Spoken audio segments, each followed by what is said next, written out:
My mom reminded me of something. I wasn't going to even go into this, but she reminded me of something, and a couple of things have happened recently that made me think I need to talk about this a little bit. And I don't have time to tell the whole story. But when I was 6 months old, I got bit by a mosquito that had bit a bird of some kind, and I got encephalitis.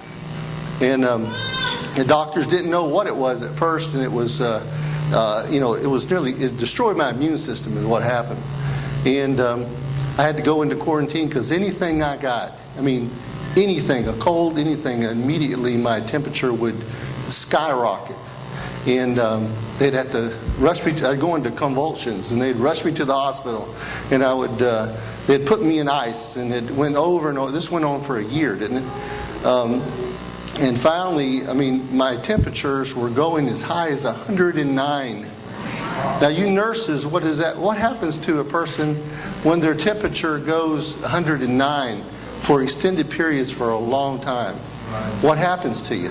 Well, eventually the doctor told my mother, because it had gotten to, by then I was about a year and a half old, and I dragged my left foot. I couldn't use my left leg at all. And the doctor told her, basically said, his brain is fried. That's what he told her. And he sent me home with my mother eventually because they didn't think there was any hope for me.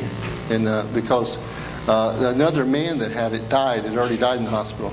But I went, my mom at the very end, now this is a year and a half had already went by, and she was at home with me. And in the meantime, God had sent an angel many times, and my mom ought to tell you the story. They didn't know who this woman was, but it was a mysterious woman that came and kept helping take care of me. But anyway, finally at the end, my temperature was so high, my mother had to put a blanket between her and me, and she went in the room. Basically, the doctor sent me home to die, and he didn't think I would live through the night. Mother was holding me, and God spoke to her and said, because she had been praying and praying and praying and praying. And God spoke and said, who are you praying for? And she thought about it, and she thought, am I praying for me? Am I praying for him, my son? And so she said, God, basically, he's yours. And she said all of a sudden she felt one drop of water hit her hand. And I turned from extremely hot to ice cold. And she knew I was dead. So she jumped up screaming, my baby's dead, and went running through the house. My grandmother was there. She ran and gave me to my grandmother. And my grandmother took me and was screaming, and my dad had jumped up, and he's dead, he's dead. Well, all of a sudden I said, I want some water. And so my grandmother put me down, and away I went running to my dad. Perfectly healed, nothing wrong with me. And then she called the doctor the next morning. And the doctor said, first words, what time did he go? And she said, he didn't go. He's healed completely. Okay? Well, yeah. So the doctor said, bring him down here right now. We got a team of doctors. We're going to do, tests on him and EKGs and all kind of stuff. And they did that. I think she said, 4 doctors were working on me, trying to figure out why I went from death to completely healed. They couldn't figure it out. But the reason I told you that story is because my mother's told me different times many parts of the story, and it's a long story. But when something like that happens to you, I've asked God a question many, many times. I said, God, why did you save me? What is the purpose? Why did you save me? And God never said a word. I've asked it many times. I said, God, why did you save me? And God wouldn't say anything. I thought, well, okay, I'm trying to be a witness in the service, and I went about my life. My mom told me last week, mentioned the story again, something about it, the story.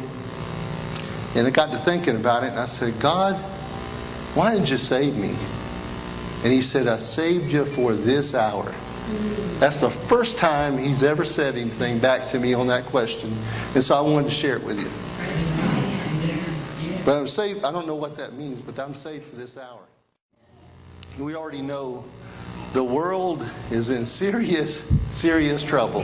If you ain't following the news, and I know you can't trust a lot of the news, but there are some news, like you can go to Israeli newspapers, and actually there's some German newspapers you can watch and read and things like that. You can get some of the news out of.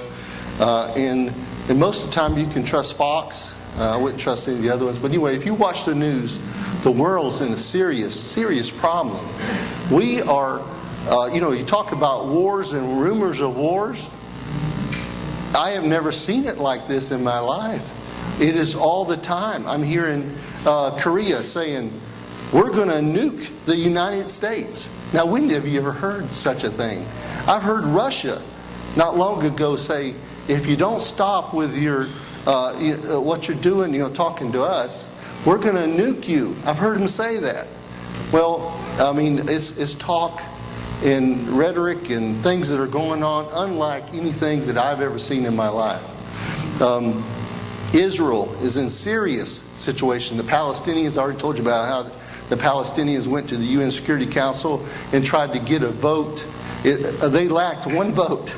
They were trying to get a vote to force Israel back to the pre-1967 borders. Okay? And they didn't care what happened in that vote, even though they missed it by just one vote.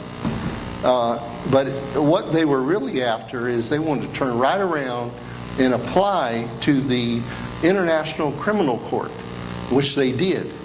And the International Criminal Court, once you apply, you have 60 days before you're a member. So they got to April 1st before they're actually a member of it. But they're going to charge Israel with war crimes. Okay?